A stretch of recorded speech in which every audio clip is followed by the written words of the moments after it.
Assalamualaikum warahmatullahi wabarakatuh. Bismillahirrahmanirrahim. Innal hamdalillah nahmaduhu wa nasta'inuhu wa nastaghfiruhu wa na'udzu billahi min shururi anfusina wa min sayyiati a'malina. Man yahdihillahu fala mudilla lahu wa man yudlilhu fala hadiya lahu. Wa asyhadu an la ilaha illallah wahdahu la syarika lahu wa asyhadu anna Muhammadan abduhu wa rasuluhu. Tsumma amma ba'd. Jemaah sekalian yang insyaallah dirahmati oleh Allah Subhanahu wa taala, kita lanjutkan insyaallah talqin dan juga tahsin tilawah dan juga plus tahlil dari ayat yang insyaallah akan kita baca insyaallah. Tahlil maksudnya adalah penguraian suatu ayat, baik mungkin dibahas masalah kebahasaannya ataupun ilmu tajwidnya ataupun hal yang lainnya, tetapi kita fokuskan untuk membahas masalah hal-hal yang berkaitan tentang masalah tajwid. Kita ulangi bacaan insyaallah. Sebagaimana pertemuan sebelumnya, kita masih di pembahasan ayat yang ke-49. Sebentar, kita hapus coret-coretan merahnya ini. A'udzu billahi minasy syaithanir rajim.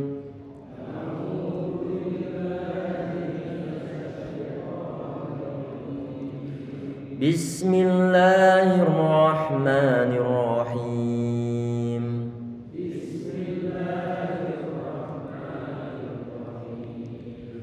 Wa idh najjaynakum min ali fir'aun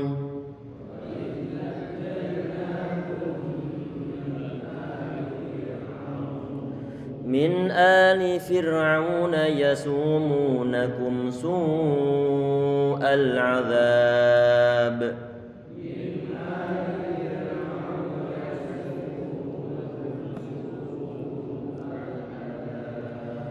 su'al 'adzab yudhabbihuna abna'akum wa yastahyuna nisa'akum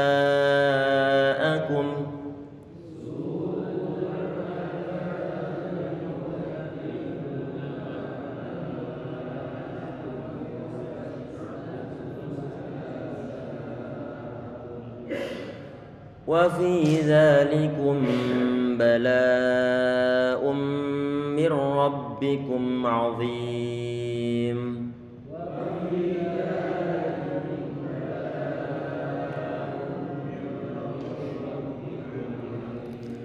Wa fi dzalikum bala'um min rabbikum 'adzim.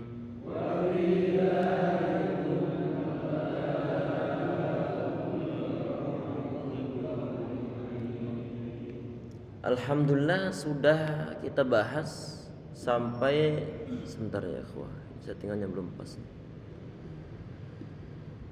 Di lafaz wa fi dzalikum bala'um min rabbikum 'adzim.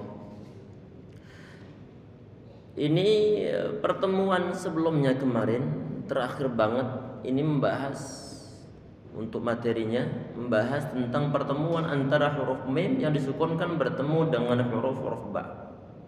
Ini kalau nanti dalam ilmu tajwid dia masuk dalam pembahasan bab ahkamul mim sakinah, bab tentang mim yang disukunkan. Karena di saat kita membahas ataupun menjumpai suatu mim yang disukunkan, maka tidak mungkin terlepas dari pembahasan 3 poin. Yang pertama, di saat mim bertemu dengan mim, misalnya lakum ma kasabtum, ataupun termasuk ini mim bertemu dengan ba, ini yang disebut ikhfa syafawi. Selain itu, pertemuan antara mim sama selain pertemuan dengan ba, maka semua masuk dalam kategori izhar syafawi. Ini cukup mudah untuk kita bahas. Pokoknya kalau mim bertemu dengan ba, ikhfa syafawi. Kalau mim bertemu dengan mim idgham mimi ataupun idgham misli ataupun mislain, bisa kita sebutkan dengan 3 penyebutan tersebut atau mutamatsilain, bahkan 3 penyebutan. Kalau bukan mim setelahnya, kalau bukan ba setelahnya, maka nanti izhar syafawi. Yang ini berhubung dia bertemu dengan ba, maka disebut sebagai ikhfa syafawi. Ini ikhfa ya ikhwah sekalian. Ini yang kemarin kita sampaikan bahwa dia itu menempati level yang kedua. Level yang kedua. Cara baca baik ikhfa ataupun bacaan iqlab sama nanti. Dari segi apa? Dari segi penahanan suara denguan-denguannya. Wa fi dzalikum bala. Ayo.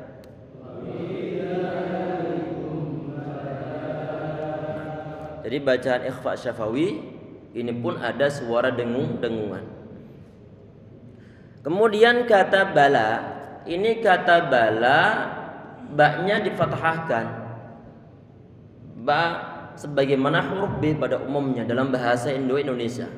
Makhrajnya pun sama, tempat keluarnya sama dari mulut kita, yaitu dari asyafatain, dari kedua bibir kita. Babibu, coba. Babibu bab. Nah, ini adalah suara huruf ba. Ini nanti di antara sifatnya jangan sampai ada aliran suara. Walaupun toh dia dalam keadaan sukun, nggak boleh av. Jelas salahnya. Alhamdulillah nggak ada orang semacam itu. Sehingga di sini ba tanpa ada aliran suara, tanpa ada hembusan angin yang keluar. Bala, coba. Ini hati-hati nih, kadang-kadang nanti dibaca bela. Kenapa bela? Karena dia tidak membuka mulutnya, sehingga perlu untuk dibuka di saat mengucapkan huruf yang difathahkan. Bala'um mir rabbikum azim.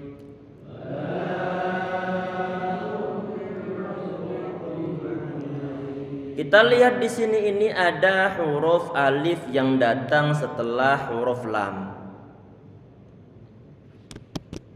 Ini alif, sebelumnya berupa fathah. Ini kemarin bahan baku dari bacaan apa?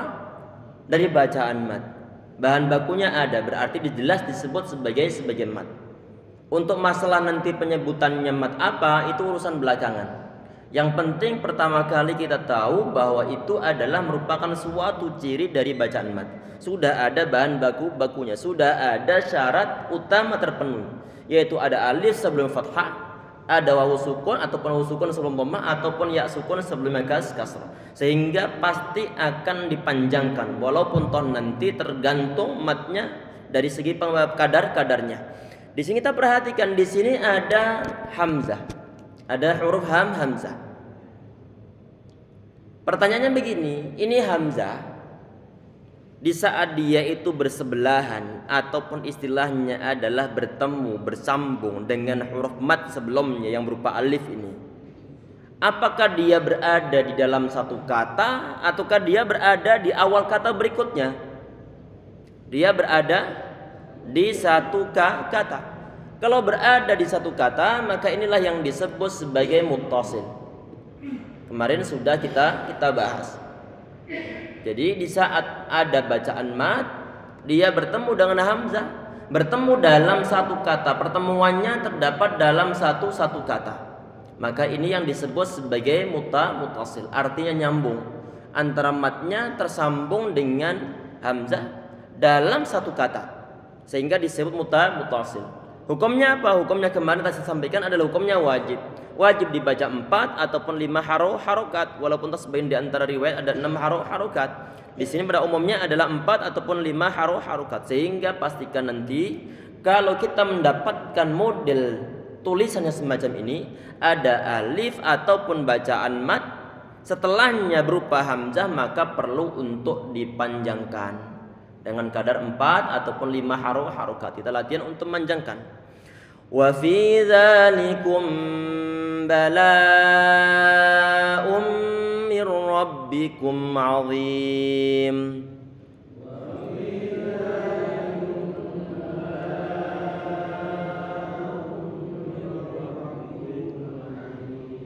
Naam. Ini jadi disebut sebagai bacaan mad wajib mutasil. Sekarang kita perhatikan ini, setelahnya ini berupa hamzahnya ternyata dia ditanwinkan. Ini hamzah dia ditanwinkan. Tanwin itu apa? Adalah suara nun sukun yang ditaruh di akhir suatu kata. Walaupun toh beda tulisannya. Jadi di saat kita mengatakan misalnya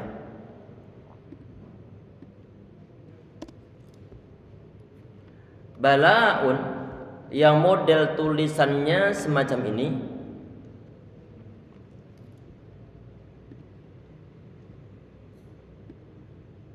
sebentar settingnya nggak pas ya untuk nulis, sebentar ya kawan.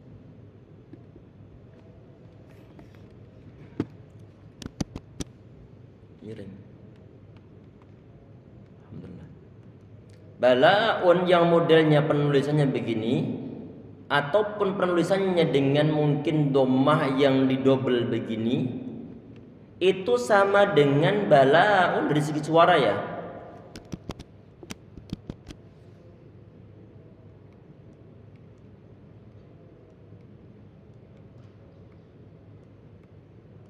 Dari segi suara antara penulisan sebelah kanan sama sebelah kiri, kira-kira penulisannya dari segi suaranya sama ataukah beda?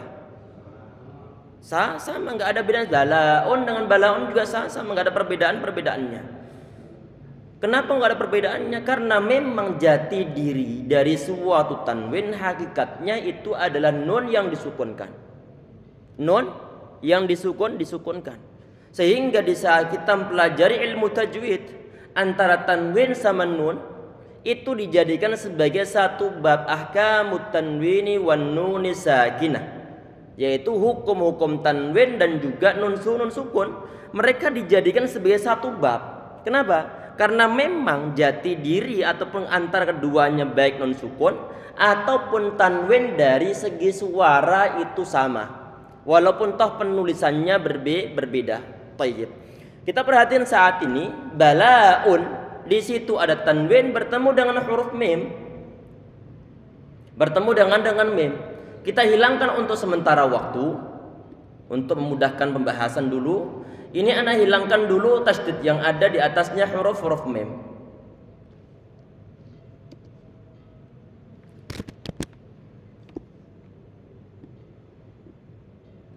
Untuk sementara waktu. Di sini ada tanwin. Di sini ada tanwin bertemu dengan huruf mim. Maka ini kalau kita belajar tajwid masuk dalam pembahasan bab apa? Idgham bi gunnah. Artinya idgham itu apa? Artinya idgham artinya adalah memasukkan suara, memasukkan sesuatu pada huruf setelahnya. Memasukkan suatu huruf pada huruf setelahnya. Ini kenapa tadi ini kok saya menuliskan nun sukun? Karena tanwin itu belum bisa langsung dimasukkan dalam huruf setelahnya. Karena tanwin bukanlah suatu huruf. Sehingga untuk menjelaskan, kita rubah tanwin terlebih dahulu menjadi suatu huruf, baru kemudian mau kita idghamkan dalam huruf nunnya. Coba sekarang kita perhatikan. Kita mengopreknya. Ngoprek itu apa ngoprek ini? Mengurai ataupun mungkin kita menggunakan yang ejaan ini, menggunakan ejaan ini, yang balaun dan menggunakan nun yang disukunkan. Ini nun sukun ataupun tanwin bertemu dengan huruf mim, huruf mim ini bertemu dengan huruf mim. Nun sama mim itu dia tempat keluarnya berdekatan. Anak ulang. Tempat keluar dari nun ataupun mim ini mereka berdekatan. Nun berada di ujung lidah, ditempelkan ke gusi bagian atas ke belakang sedikit. Sedangkan mim di bagian asyafatan, bagian bibir. Kalau modelnya begitu, ini adalah perlu untuk diidghamkan. Nun sukun perlu untuk dimasukkan ataupun dileburkan dalam huruf mimnya. Peleburan semacam ini, memasukkan semacam ini yang disebut sebagai idgham. Disebut sebagai idgham. Artinya nun sukun diidghamkan dalam huruf mim. Kalau misalnya Anda mengatakan begini, bala'um mir mir rabbikum. Ada suara nunnya di sana? Bala mir rabbikum. Ada suara nunnya? Tidak ada suara nunnya. Kenapa? Karena telah diidghamkan. Karena telah dimasukkan. Waduh, nggak ada sakunya di sini. Biasanya anak buat contoh gini. Kalau pulpen dimasukkan begini, nggak kelihatan. Kenapa nggak kelihatan? Karena memang telah dimasukkan. Walaupun toh di sini jati dirinya itu ada nun, ada pulpennya. Cuma berhubung dimasukkan, secara lahiriahnya nggak tampak. Jelas ya? Berhubung tanwin ataupun nun sukun dimasukkan dalam huruf memnya, sehingga di saat kita baca bala ummi rabbikum, nggak ada suara nunnya pada bacaan bala ummi rabbikum, nggak ada nunnya. Ada atau nggak ada? Nggak ada. Tayyib. Ini satu poin. Yang tadi saya tanyakan ada dari segi suara. Suara apa? Suara nun sukun. Ada nggak atau nggak ada tadi itu? Bala ummi rabbikum. Tidak ada. Berarti antum ingat kemarin di pertemuan sebelumnya bahwa huruf nun ataupun tanwin ataupun mim itu dia punya dua makhraj, punya di tempat keluar dua. Yang pertama bagian lidah, na ni nu bagian lidah. Yang kedua di bagian hidung, yaitu yang berupa gunnah ataupun keluar dari khayshum ataupun jalur hidung ini. Di saat tadi itu saya mengatakan, apakah ada suara nun di sana bala ummi rabbikum azim? Ada suara nunnya? Tidak ada suara nunnya. Berarti yang baru kita bahas hanya dari segi lidah. Sedangkan hidungnya sudah kita bahas atau belum? Belum kita bahas di sini. Pertanyaannya, ini gunnah yang ada di hidung kita yang keluar dari tanwin ini, apakah juga diidghamkan ke huruf mimnya? Kalau diidghamkan secara sempurna, maka nanti gunnahnya itu akan hilang. Tetapi untuk bacaan semacam ini ternyata gunnahnya masih ada. Sehingga idghamnya disebut sebagai idgham bi gunnah. Idgham bi gunnah menurut sebagian di antara ulama istilahnya ini adalah idgham naqis. Idgham yang kurang. Kenapa kurang? Karena yang diidghamkan baru setengahnya saja. Cuma bagian makhraj mulut bala ummi rabbikum. Sedangkan untuk bagian gunnahnya masih nyisa. Sehingga ini makhrajnya nun, dia hanya diidghamkan setengahnya saja. Jelas ya? Sehingga pengidghamannya disebut sebagai idgham yang naqis. Sehingga untuk bacaan semacam ini disebut sebagai idgham bi gunnah. Di saat tanwin ataupun nun sukun bertemu dengan salah satu di antara huruf yang terkumpul dalam lafaz apa? Halo? Idgham bi gunnah yanmu. Ya, nun, mim, waw. Ini bedanya orang Indonesia sama orang Arab. Orang Arab di saat mereka ditanya tahu nggak tahu, yang penting jawab terlebih dahulu. Kalau orang Indonesia itu masuk tawaduknya bukan main. Jelas tahu antum sebagian di antara antum ini pengajar Al-Quran. Tapi tawaduknya bukan main. Udah antum dulu aja yang jawab, ana nanti aja. Jadi tadi ini kalau ada tanwin atau nun sukun bertemu dengan salah satu di antara huruf yang terkumpul dalam lafaz yanmu, maka disebut idgham bi gunnah. Termasuk di antaranya di sini bala ummi rabbikum azim. Di situ idgham disertai dengan dengungan.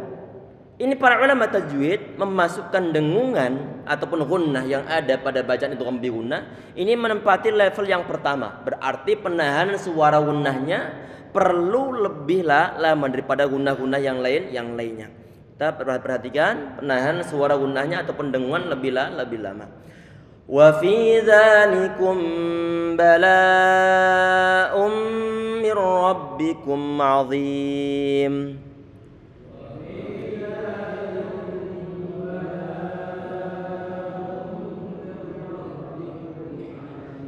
Nah, berhubung tadi itu ada pengidghaman dua huruf. Yang pertama sukun, mana sukunnya? Ini kita anggap dia adalah huruf nun yang disukunkan. Bertemu dengan huruf yang berharokat. Nun sama mim perlu untuk diidghamkan. Sehingga menjadi satu huruf mim yang bertasydid. Mana mim yang bertasydid? Saat ini mau kita berikan tasydidnya ini.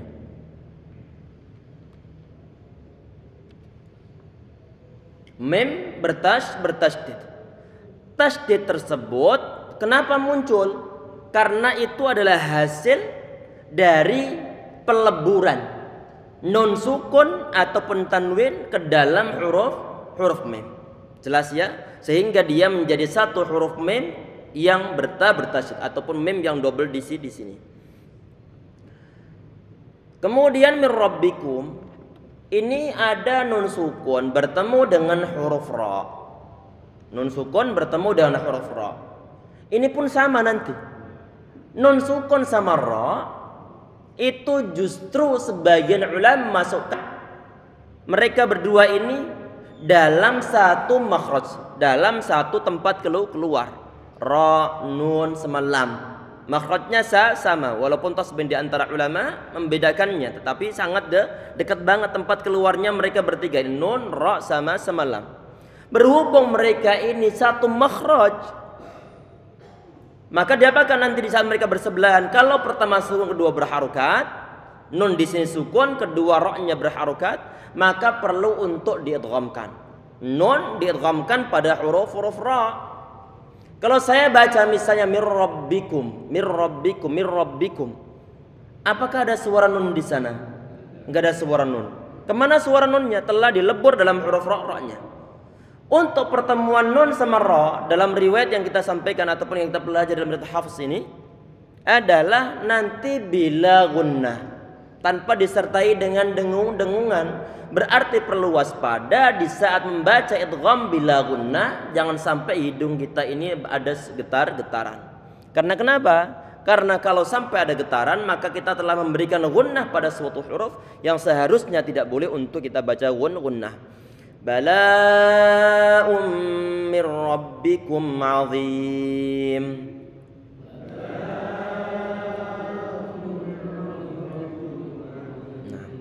Nun sukun dimasukkan ataupun ditughamkan pada huruf ra sehingga menjadi satu huruf yang bertasydid. Mana yang bertasydid huruf ra-nya ini? Huruf ra-nya. Ra-nya bertasydid. Tadi itu karena ada unsur pengidghaman, nun sukun dimasukkan dalam huruf ra-nya.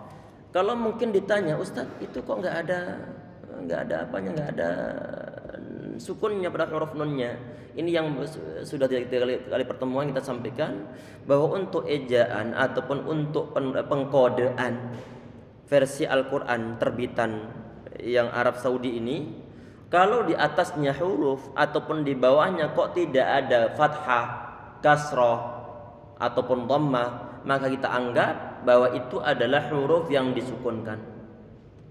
Jelas ya? Ini yang kita sampaikan kemarin ada ataupun pembahasan sebelumnya juga ada. Kemudian rabbikum, sebentar, ini mi dikasrohkan mimnya, maka bibir perlu untuk diturunkan ke bawah. Kita buat meringis sedikit. Mir rabbikum, mi. Kalau nanti kita membacanya dengan datar-datar saja tanpa ada ditarik, maka nanti suara yang terdengar adalah mir rabbikum. Padahal adalah mir rabbikum, mi. Ustadz, kalau nanti untuk latihan bagaimana ini? Karena saya terbiasa untuk kadang-kadang suara kasroh berubah menjadi suara fathah ataupun suara Ini bagaimana nanti? Maka kita ucapkan per huruf. Mim kasroh mi, bukan mim kasroh me, tapi adalah mim kasroh mi. Kita ucapkan satu huruf dengan ditambahkan kasroh mi. Jelas ya? Itu nanti latihannya. Kalau misalnya saat antum misalnya rekaman sendiri untuk ngecek bacaan, untuk sekedar latihan, ataupun mungkin saat antum melihat ke cermin, mir rabbikum. Loh, kok sepertinya ada suara mir rabbikum. Ini kenapa terjadi? Apakah pengucapannya sudah tepat? Tentunya tidak tepat. Karena kenapa? Mim kasroh mi, bukan mi. Mir rabbikum, ini ra dia dibaca tebal karena ra-nya dia difathahkan rabbikum ra. Kemudian rabbikum, ini ba dia dikasrohkan, tentunya dia adalah tipis. Ba dikasrohkan bi tipis dia. Kemudian kum, ini kafnya dia didhammahkan. kaf dhammah, maka kemarin sudah kita sampaikan pengucapannya adalah dengan cara kita monyongkan bibir kiri kita. Mirabbikum, ku monyong. Kemudian mim ini mim yang disukunkan, bibir perlu dipastikan sudah dalam kondisi normal kembali. Dalam kondisi datar kembali. Mirabbikum, kum berarti nggak boleh kum azim, kum azim. Kemudian a ini dia tipis, a ini perlu latihan, khususnya mungkin sebagian di antara logat, khususnya orang-orang yang sepuh mungkin di kampung-kampung. Ngazim, Rabbil ngalamin. Ini alamin, azim, memang perlu latihan. Karena semua ilmu tajwid, termasuk semua bacaan Al-Quran, dari segi penyuaraannya itu memang perlu latihan. Perlu untuk latihan mulut, perlu untuk olahragamu mulut. Illa riyadhatu mri'in bifaqih. Kemudian kata azim, ini huruf dha, makhrajnya ini kemarin sudah kita sampaikan di membahas masalah huruf dzal. Jadi huruf dha sama dzal sama tha itu mereka adalah satu tempat keluar ataupun satu makhraj. Mana makhrajnya? Ujung lidah ditempelkan ujung gigi seri bagian atas. Zim, azim, azim, azim, azim. Ini adalah huruf dha. Ghadhidhubau. Coba. Ghadhidhubau. Di saat huruf dha-nya disukunkan bau, maka jangan sampai lupa ada sifat rikhawah. Apa itu? Suara dibuat mengalir. Bau, bau dan tebal di sini. Huruf dha dia punya sifat tebal. Ini ataupun isti'la ini yang nanti membedakan dengan huruf dzal. Baz beda dengan bau. Suara sama atau beda? Baz sama bau beda. Kenapa beda? Karena huruf dha dia punya sifat tebal ataupun yang disebut sebagai sifat isti'la. Ada unsur tafkhim di sana. Azim, azim. Kemudian di sini kita perhatikan antara huruf ya, dia disukunkan ini. Mana sukun? Iya, tadi kita sampaikan di atasnya nggak ada kode apa-apa, di bawahnya juga nggak ada kode apa-apa. Berarti huruf ya dia dalam kondisi sukun. Dia disukunkan sebelumnya berupa kasroh. Berarti ini bahan baku dari model bacaan apa? Mat. Nah, ini adalah bacaan mat. Matnya mat apa? Ini kondisional. Bagaimana maksudnya? Kalau nanti misalnya kita berhenti pada huruf mim yang sebelumnya berharokat kemudian kita buat sukun karena faktor waqaf, maka disebut mat arid lisukun. Kenapa arid? Karena memang terjadinya sukunnya bukan sukun yang permanen. Sukunnya adalah sukun karena faktor waqaf. Artinya kalau kita tidak berhenti di sana, niscaya sukun pada huruf mim dia nggak akan muncul. Berhubung kita berhenti pada kata azim, maka sukunnya disebut sebagai sukun yang arid. Untuk mat semacam ini disebut sebagai mat arid lisukun. Intinya perlu untuk dipanjangkan, baik nanti 2 harokat, 4 ataupun 5 harokat. Tapi untuk latihan perlu untuk kita baca yang panjang saja. Azim. Karena kebiasaan kita membaca panjang untuk akhir ayat, khusus untuk bacaan mat arid lisukun. Tapi jangan sampai lupa, tadi ini bersifat opsional. Boleh 2 harokat azim ataupun boleh 4 harokat kita baca panjang azim, ataupun 5 harokat azim. Jelas ya?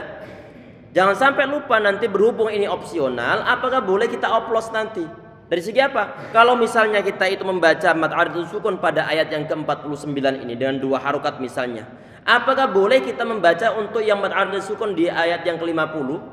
Kemudian kita baca 2 harokat juga? Tidak diperbolehkan. Ini sampai oleh para ulama kita. Jadi perlu untuk dibuat konsisten. Kalau seandainya kita milih 2 harokat, maka semua bacaan mat arid lisukun kita dalam satu majlis, dalam satu bacaan perlu untuk 2 harokat. Kalau seandainya 5 harokat, maka semua 5 harokat. Ini terus kita ulang-ulang nih.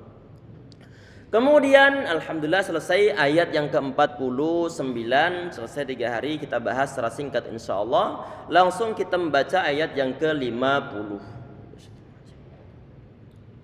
Wa idh faraqna bikumul bahra fa anjaynakum.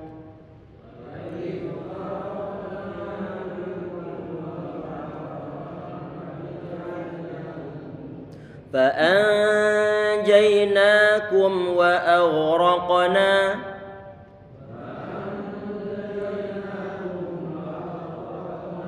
وأغرقنا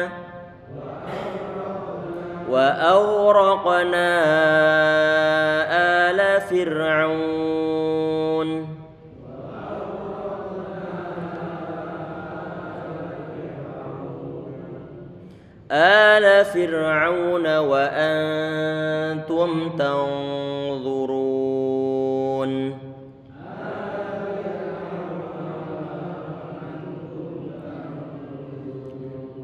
Alhamdulillah, tadi selesai kita bahas satu ayat. Semoga materi yang kita bahas ataupun penguraian yang kita bahas ada manfaatnya, menambah wawasan, dan juga yang telah difaham semoga nggak mudah untuk lupa. Seandainya ada sebagian yang belum dipaham secara sempurna ataupun keterangannya belum ditangkap secara total, semoga dengan diulang-ulang nanti selama kita sampai tanggal 20 Ramadan nanti, semoga ada poin penambahan yang bisa difahami. Kita hanya perlu untuk kesabaran, karena kita saat ini sedang melaksanakan sesuatu kegiatan yang tidak disukai oleh syaitan, sehingga godaan amat besar dengan berbagai dalih. Mungkin karena katanya keterangan yang terlalu kecepatan, mungkin karena dibilang ustadznya aneh, mungkin karena dibilang terlalu kedalaman ustadz pembahasannya, ataupun mungkin karena kalau pagi ngantuk berat ustadz, ataupun alasan-alasan yang lainnya. Tapi intinya bahwa kegiatan kita saat ini itu sangat tidak disukai oleh syaitan. Karena kenapa? Karena tentunya kita mempelajari semacam ini adalah dalam rangka untuk zikrullah, untuk mengingat Allah Subhanahu wa taala, mempelajari kitab Allah, mempelajari apa yang dibawa oleh Rasulullah SAW, sambil berusaha belajar untuk mempraktikkan isi kandungannya. Di satu sisi perlu untuk kita pelajari bagaimana cara membaca Al-Quran. Kita masih berusaha untuk mempelajarinya. Semoga Allah meridhoi kita semua insyaallah. Biar nanti nancap keterangan-keterangan yang Anda sampaikan, mungkin sebelum di ayat yang ke-49 sudah kita bahas, kemungkinan besar di ayat berikutnya akan terulang lagi. Kenapa perlu diulang? Harapannya kalau di ayat yang ke-49 keterangannya baru sebagian yang kita sampaikan yang bisa diterima, kita harapkan yang ke-50 sebagiannya berhasil antum kuasai. Dan insyaallah ya, kalau misalnya nanti sebagian di antara peserta, di antara audien, di antara jamaah sekalian nanti dia giat, akan usaha untuk kemarin disampaikan apa ya, tinggal menyimak nanti rekamannya di YouTube. Ini ada di YouTube ini, walaupun toh nggak live saat ini karena susah untuk mendapatkan sinyal wifi. Walaupun Allah alam ke errornya di mana, insyaallah khair. Ini di YouTube Ma'had Mantaba. Tinggal diulang, kemudian kalau seandainya ada keterangan yang belum bisa difahami, bisa untuk berusaha untuk difahami melalui rekaman tersebut. Baik, kita perhatikan di sini. Wa'id, ini pembahasannya sebagaimana wa'id najainakum di ayat sebelumnya, di awal ayat sebelumnya. Ini wa kita baca tipis wa, jangan wa, tapi adalah wa. Kenapa wa? Karena wawu itu dia punya sifat yang disebut istifal. Kalau istifal otomatis pertengahan lidah, pangkal lidah dia turun ke bawah. Kalau turun ke bawah sehingga pengucapannya ini nggak mungkin tebal nggak mungkin, tapi adalah wa.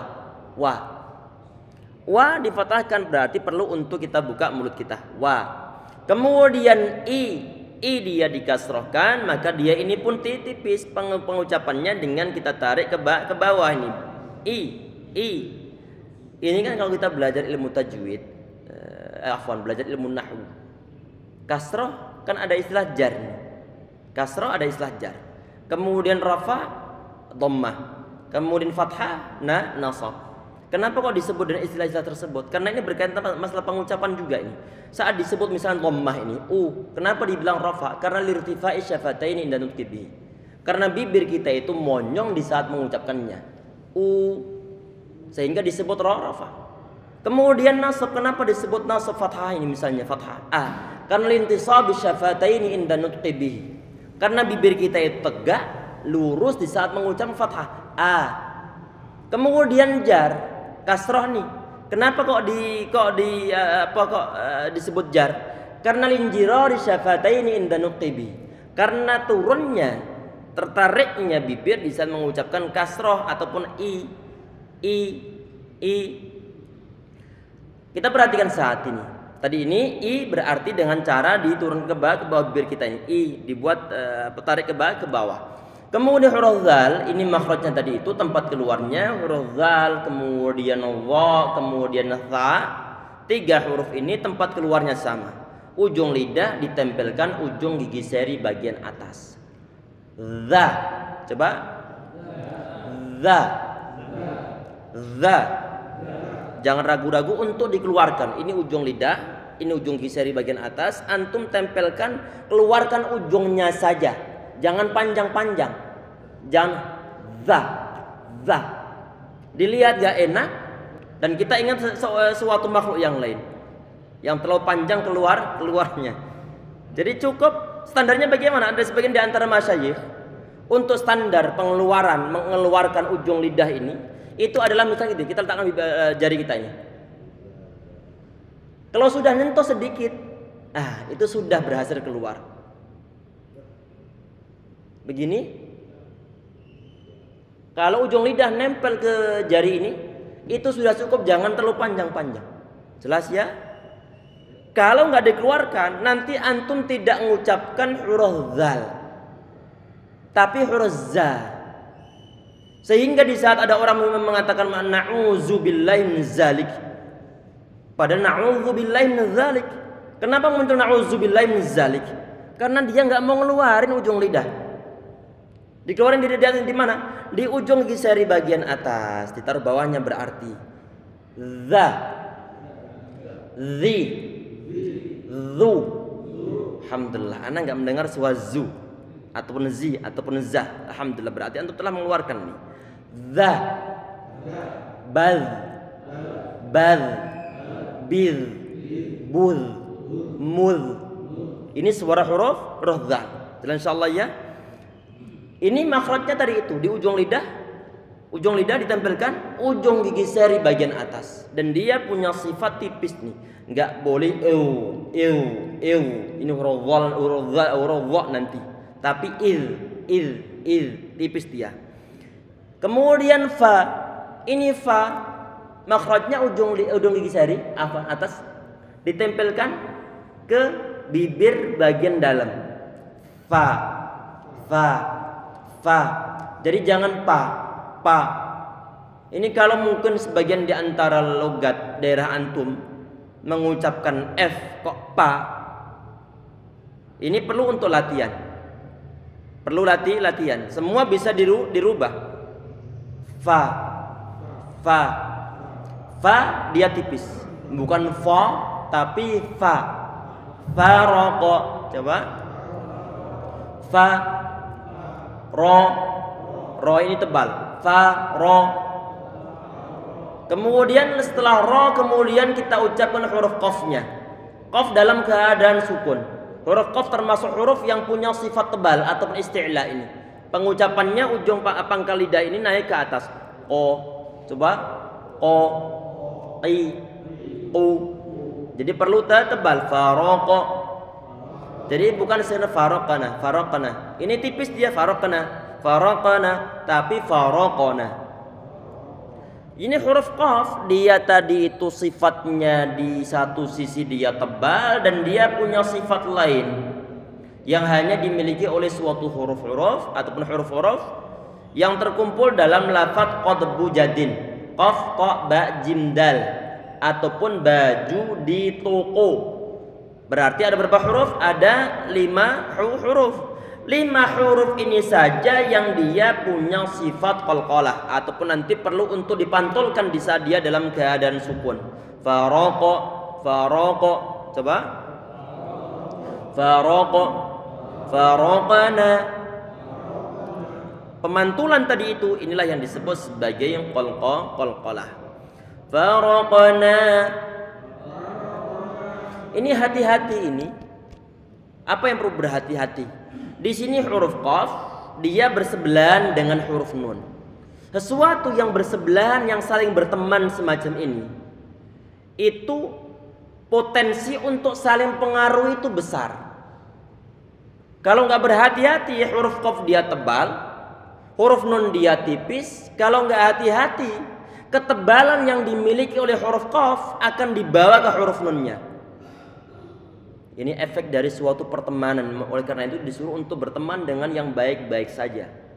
Biar nanti kenapa? Biar keburukan akhlak nggak tertular.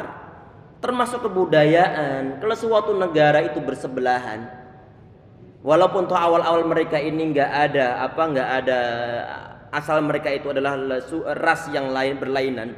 Di saat mereka bersebelahan, berhubung mereka saring bersebelahan, maka nanti pengaruh itu ada. Satu budaya diikuti oleh negara yang lainnya. Di saat huruf qaf dia bersebelahan dengan huruf nun, sedangkan dua-duanya punya karakter yang sama. Kalau tidak hati-hati, maka nanti sifat yang dimiliki oleh huruf qaf akan kebawa kepada huruf nunnya.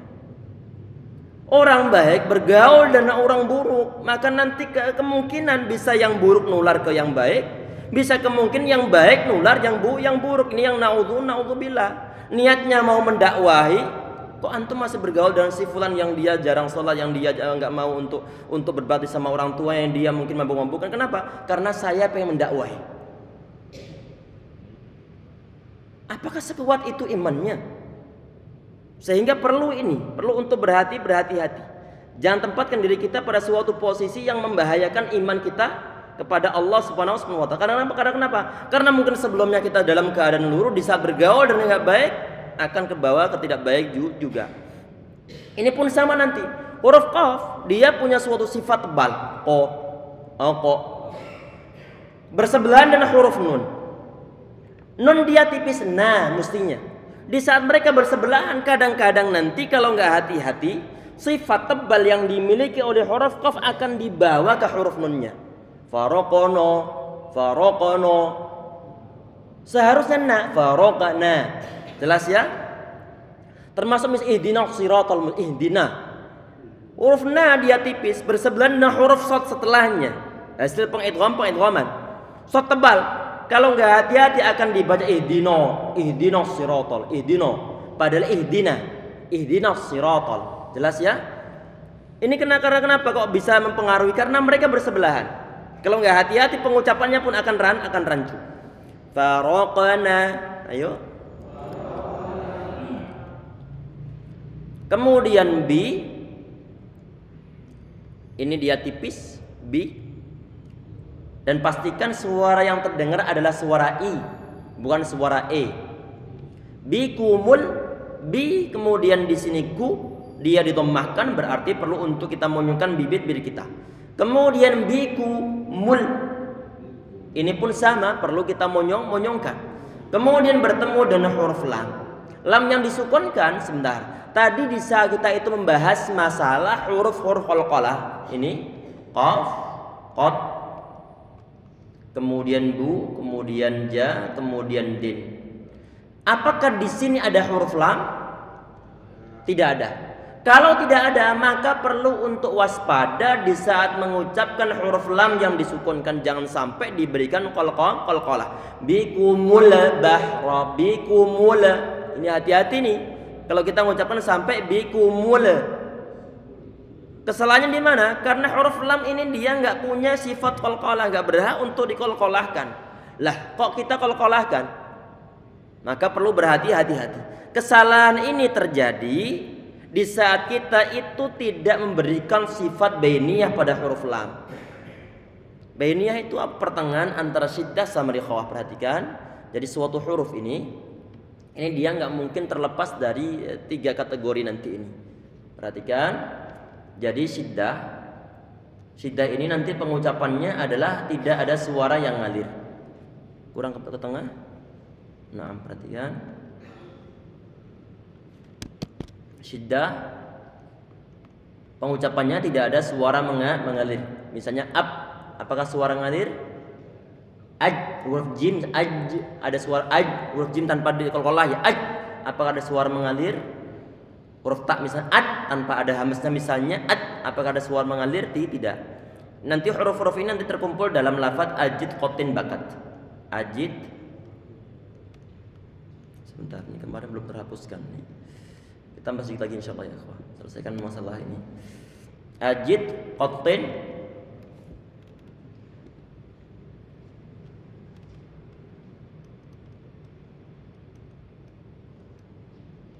Jadi huruf-huruf ini hamzah, jim, dal, qaf, ta, ba sama kaf sama ta, ini semua dia adalah huruf-huruf syiddah. Berarti pengucapannya jangan sampai ada aliran suara. Ab, ad, ab, ba, ad. Semua berhenti. Ada nanti di pihak yang lainnya itu adalah rikhawah. Ini kalau syiddah dia tidak ada aliran suara, kebalikannya adalah rikhwah ataupun rikhawah ataupun rikhu. Nanti pertengahannya disebut sebagai tawassut. Pertengahannya disebut sebagai tawassut ataupun bainiyah. Ini yang terkumpul dalam lafaz lin Umar. Lin Umar. Lam, nun, ain, mim sama huruf ra. Selain huruf ini baik yang ada di syiddah ataupun yang ada di tawassut itu adalah semua nanti ke rikhawah. Semua ke rikhawah. Yang enggak di syiddah dan yang tidak ditawasud maka semua nanti ke rikhawah. Jelas ya?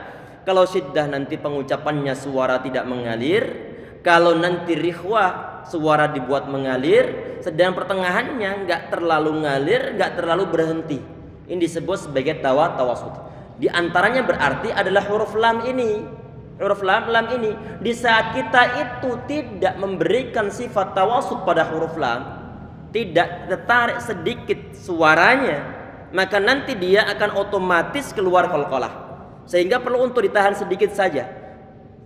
Bikumul bahra. Ayo. Coba.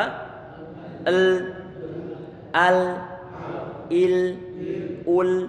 Lah, antum tahan sedikit ini yang disebut sebagai bainiyah. Di saat penahanan sedikit tidak antum laksanakan, lidah langsung antum lepas dari tempat keluarnya huruf lam, qalqalah akan muncul. Jelas ya? Bikumul coba antum bayangkan, renungkan ataupun mungkin membayangkan di sini antum bisa lihat antum di lidah antum sendiri. Bikumul. Ini terjadi le karena kenapa? Karena langsung antum lepas begini. Bikumul. Tapi di saat antum berikan tahan sedikit, nanti qalqalahnya akan hilang. Bikumul bahra. Coba. Mungkin sampai di situ ya ikhwah. Ini masih panjang pembahasan ini. Ini bisa 1 kali pertemuan lagi untuk 1 ayat atau mungkin 2 kali pertemuan. Ini sebelum ditutup barangkali ada pertanyaan sebentar untuk teman-teman yang mungkin ada, untuk jamaah yang mungkin mau ngantor, mau kerja, bisa sholat terlebih dahulu kemudian langsung pulang dan mendengarkan pertanyaan. Tafadhol.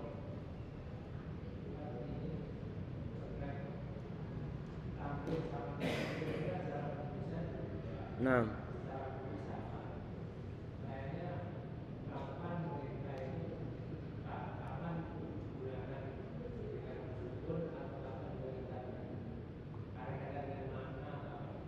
Iya. Dalam bahasa Arab ini kan rata-rata dia simai. Rata-rata dia simai. Tergantung nanti yang didengar oleh orang-orang Arab. Kemudian nanti ada suatu ilmu yang disebut sebagai ilmu imla wal kitabah. Imla dan juga kitabah. Ini membahas masalah cara-cara penulisan. Jelas ya? Kalau misalnya nanti pada umumnya tentunya kita perlu untuk kaidah-kaidah semacam ini. Jadi kalau nanti misalnya penulisannya tanzuruna, akan diketahui bahwa misalnya tanzurun akan diketahui kalau misalnya ini orangnya dia belajar nahwu akan dituliskan nun disukun di sana. Tidak menggunakan tidak menggunakan tanwin. Tentunya untuk penulisan ini perlu belajar bahasa Arab, termasuk diantaranya adalah ilmu imla. Jelas ya? Yang nanti ada ikhtilaf pendapat dari kalangan para ulama bahasa dari segi penulisan itu adalah lafaz idzan. Lafaz idzan. Idzan ini ada yang modelnya penulisannya begini, idzan. Ada yang idzan begini. Jelas ya? Nanti dibahas dalam ilmu nahwu ini. Nggak perlu kita bahas di sini. Jelas insyaallah ya.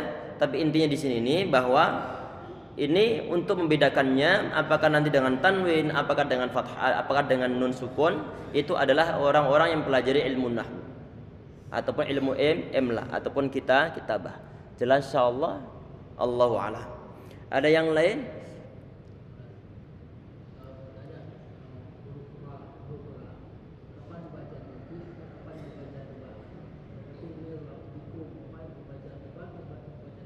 Iya, coba perhatikan. Ini dalam ilmu tajwid, ini ada dua sifat dalam poin yang masalah ketebalan ataupun ketipisan ini yang saling berlawanan. Yaitu ada yang disebut sebagai sifat isti'la, ada yang disebut sebagai istifal. Ini semua dibahas dalam ilmu tajwid menengah ke bawah ini. Isti'la dan juga istifal. Tidak ada suatu huruf yang tanpa masuk dalam di antara kedua kategori ini. Semua huruf masuk dalam salah satu di antara kategori yang saling berlawanan.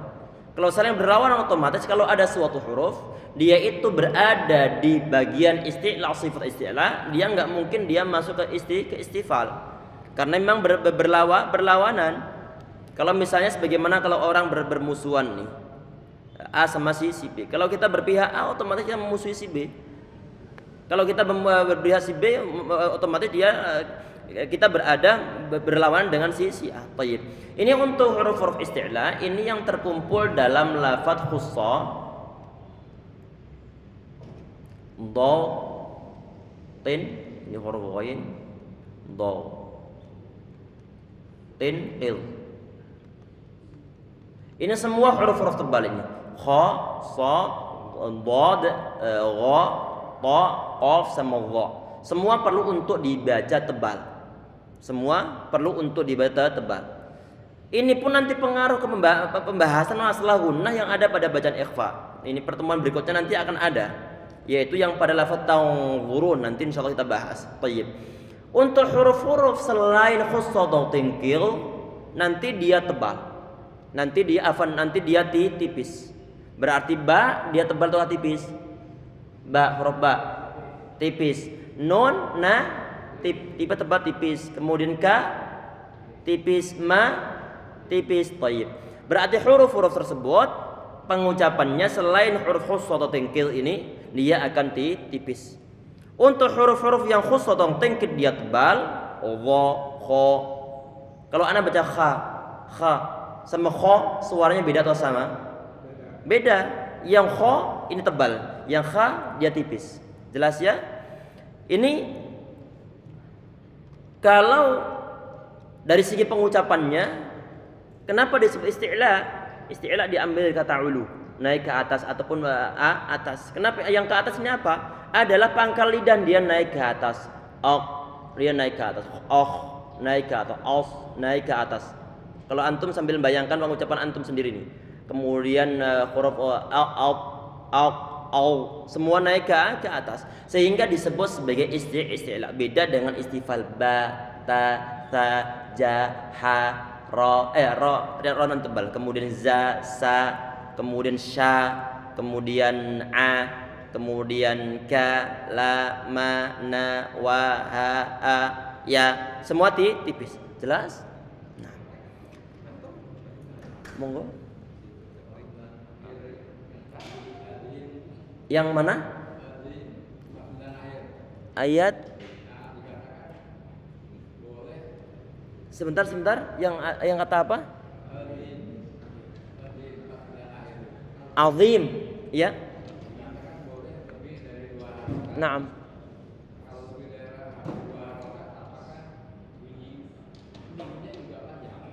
Iya. nanti memnya tetap kita berikan mem dengan sifat tawassut ataupun bainiyah. Ditarik sedikit. Azim. Huruf nun terakhir yang disukunkan ataupun mem terakhir yang disukunkan ataupun huruf yang punya sifat bainiyah pada umumnya, maka perlu ditarik, termasuk mem yang disukunkan. Azim. Jadi kita panjangkan, misalnya kita memilih yang 5 harokat untuk dari segi matnya, ya sukun sebelumnya kasroh. Kita panjangkan 5 harokat, kemudian setelah 5 harokat selesai, kemudian memnya antum tarik sedikit, dialirkan ataupun mungkin diseret. Azim. Setelah zi baru kemudian jelas? Ya. Jadi dipastikan nanti yang panjangkan itu adalah suara i. Alzi, baru kemudian setelah alzi selesai baru jelas. Ini kita memberikan gunnah satu sisi, di sisi yang lainnya kita berikan sifat tawassut pada huruf mim. Jelas? Iya, benar. Jelas nanti hidung kita bergetar. Nah, Allah ibarik. Sudah insyaallah nggih? Enggak mau nyemak tadi, menyemak jelas. Kalau guru itu harus mendekat, menjauh. Ya. Bukan kedengaran, biar apa? Magnet. Magnet itu. Sudah insyaallah ya, silakan.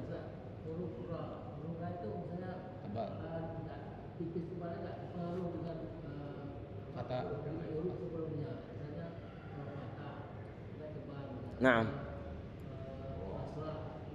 Nah, iya. Jadi ada sebagian di antara huruf yang dia kadang-kadang ke tipis, kadang-kadang dia ke tebal. Berarti dia mempunyai dua keadaan kondisional berarti. Huruf apa itu? Yaitu huruf ra. Kadang dia tipis, kadang dia tebal. Dibahas dalam ilmu tajwid semuanya. Kalau misalnya huruf ra itu dia disukunkan sebelumnya fathah, maka perlu untuk ditebalkan. Jelas ya? Ataupun ra-nya dia dalam keadaan fathah, maka perlu untuk ditebalkan. Ini semua dibahas dalam ilmu tajwid. Kalau nanti ra-nya dia dikasrohkan ataupun sebelumnya kasrah, maka perlu untuk ditipiskan. Jelas? Iya, termasuk misalnya adalah Fir'aun tadi itu Fir'aun, enggak boleh Fir'aun, enggak boleh. Kemudian ada lam tadi itu, lam yang lafzul jalalah yang kemarin kita bahas, dia kadang tipis, kadang dia tebal. Kalau sebelumnya lafzul jalalah dia kasrah bismillah, maka dia tipis, enggak boleh bismillah. Kalau nanti sebelumnya dia fathah ataupun dhammah, maka perlu untuk ditebalkan minallah. Termasuk nanti yang tipis, kadang tipis dan tebal itu adalah huruf alif. Huruf alif ini kadang dia tebal, kadang dia tipis, tergantung lafaz yang datang, huruf yang datang sebelumnya. Kalau sebelumnya itu huruf-huruf istifal, maka nanti dia tipis, nanti dia tipis. Kalau nanti sebelumnya huruf qaf, termasuk huruf isti'la, maka nanti alifnya pun tebal. Jelas? Termasuk nanti yang insya Allah kita bahas besok pada lafaz tanghurun nanti itu adalah bacaan gunnah, kadang dibaca tipis, kadang tebal pada bacaan ikhfa. Kalau huruf-huruf yang datang setelahnya itu berupa huruf ikhfa yang masuk dalam kategori huruf isti'la, maka nanti kita baca tebal. Misalnya mangdalla, enggak boleh mangdalla, ataupun mangqala, dibaca tebal, bukan mangqala, tipis nih. Ini bacaan yang kurang tepat. Jelas insyaallah ya. Itu di antara bacaan yang kadang tipis, kadang tebal. Yang Anda ketahui enggak ada yang kelima. Cuma 4 poin tadi itu, kadang tipis dan tebal, yaitu bacaan yaitu untuk lam sama ra sama huruf alif huruf mad sama bacaan gunnah pada bacaan ikhfa. Nanti yang terakhir tadi itu bacaan gunnah pada bacaan ikhfa, nanti insyaallah kita ulang di pertemuan berikutnya. Jelas? Allahu a'lam. Disimpan pertanyaan sampai pertemuan berikutnya insyaallah.